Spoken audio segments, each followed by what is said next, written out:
Hey everyone, welcome back to my channel. Today in this video, I will discuss with you advantages or importance of delegation of authority. इससे पहले की videos के link और इसकी PDF का link आपको description में मिल जाएगा। वो टेलीग्राम चैनल का लिंक है, जैसे आप वहां क्लिक करेंगे तो आपको इसकी पीडीएफ मिल जाएगी। तो स्टार्ट करते हैं कि एडवांटेजेस और इम्पोर्टेंस क्या है डेलीगेशन ऑफ अथॉरिटी के। तो डेलीगेशन ऑफ अथॉरिटी क्या होता है, जिसमें एक मैनेजर क्या करता है, अपनी अथॉरिटी और रिस्पॉन्सिबिलिटी किसी वर्क की क्या कर देता है, अपने सबऑर्डिनेट्स को दे देता है। तो हम उसे क्या बोलते हैं, डेलीगेशन ऑफ अथॉरिटी। अब उसने अपनी रिस्पॉन्सिबिलिटी या थोड़ा सा वर्कलोड क्या करने के लिए, कम करने के लिए अपने सबऑर्डिनेट्स को अथॉरिटी और रिस्पॉन्सिबिलिटी दे दी। तो अब इसके फायदे क्या क्या है। तो नंबर 1 इज इफेक्टिव मैनेजमेंट। अब इसकी वजह से क्या होता है, एक मैनेजमेंट जो होती है ऑर्गेनाइजेशन की, वो इफेक्टिवली काम करती है। Effectiveness mean successful accomplishment of an objective. यहाँ पे इफेक्टिवनेस हम किस सेंस में मेजर करेंगे कि जो ऑर्गेनाइजेशन का ऑब्जेक्टिव है या जो मैनेजर को ऑब्जेक्टिव मिला हुआ है वो क्या है, टाइमली सक्सेसफुली कंप्लीट हो गया। डेलीगेशन ऑफ अथॉरिटी ने क्या कर दिया, वर्कलोड रिड्यूस कर दिया मैनेजर का। वो मैनेजर डेलीगेशन ऑफ अथॉरिटी दे के यानी अपने वर्क को डिस्ट्रीब्यूट करके अपने सबऑर्डिनेट्स को अच्छे से इफेक्टिव डिसीजन ले सकता है, जिसकी वजह से मैनेजर की इफेक्टिवनेस क्या होगी, इंक्रीज होगी। और मैनेजर की इफेक्टिवनेस इंक्रीज हुई तो इसकी वजह से ऑर्गेनाइजेशन का जो ओवरऑल ऑब्जेक्टिव है वो क्या हो गया, कंप्लीट हो गया। यानी इन शॉर्ट इसने क्या कर दिया कि इफेक्टिव मैनेजमेंट की सेंस क्रिएट कर दी। Next is employ development. जो मेंटल ग्रोथ है पर्सन की, वो तभी हो सकती है जब उसे अथॉरिटी मिल जाएगी। अब एम्प्लॉयज को क्या कर दिया, डेलीगेशन ऑफ अथॉरिटी होगी, यानी मैनेजर ने एम्प्लॉयज को responsibility they the, duty they the.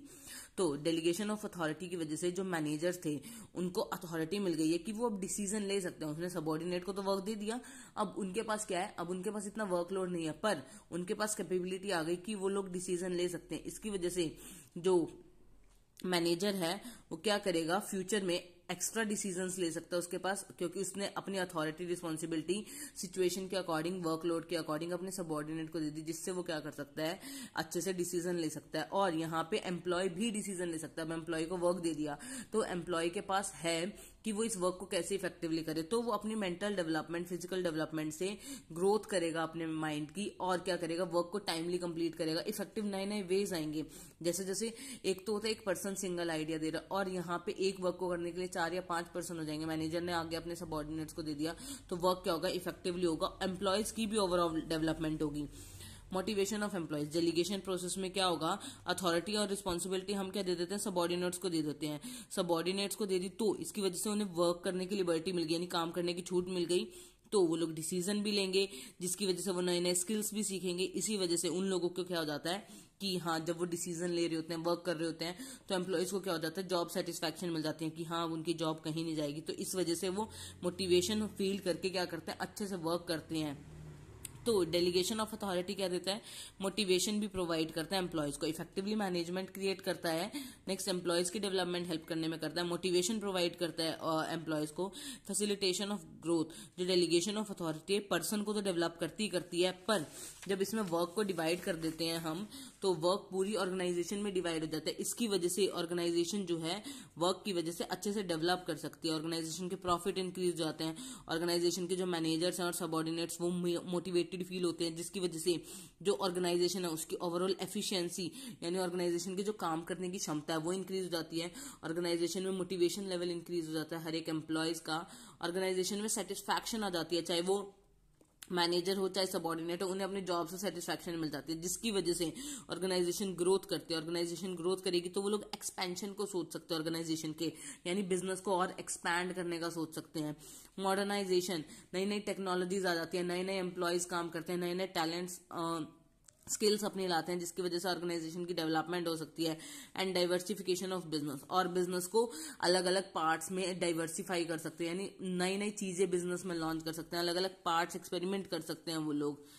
Next is basis of management hierarchy. Management hierarchy के लिए भी इंपॉर्टेंट है। मैनेजमेंट हायरार्की क्या है, यानी बिजनेस जो है एक सिंगल पर्सन मैनेज नहीं कर सकता, तो मैनेजमेंट हायरार्की होती है ऑर्गेनाइजेशन में, यानी top level management, then middle level management, then lower level management. अगर किसी बिजनेस को क्या करना है, सक्सेसफुल होना है, तो उसे डेलीगेशन ऑफ अथॉरिटी करनी पड़ेगी।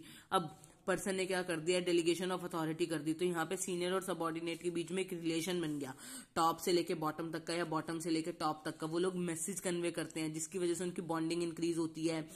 जिसकी वजह से मैनेजमेंट हायरार्की अच्छे से वर्क करती है। डेलीगेशन ऑफ अथॉरिटी में उन लोगों को कनेक्ट रहना पड़ता है वर्क से रिलेटेड, तो इसकी वजह से क्या करते हैं, मैनेजमेंट की हायरार्की अच्छे से चलती है। Next is better coordination. Delegation of authority में सीनियर ने सबऑर्डिनेट को रिस्पॉन्सिबिलिटी दे दी किसी काम करने के लिए, अथॉरिटी दे दी काम करने के लिए, तो वो पर्सन क्या होगा, उस काम करने के लिए अकाउंटेबल होगा यानी रिस्पॉन्सिबल होगा। तो वो अपना काम चेक करके कंप्लीट करके अपने मैनेजर को चेक कराएगा, मैनेजर देन सीईओ को चेक कराएगा।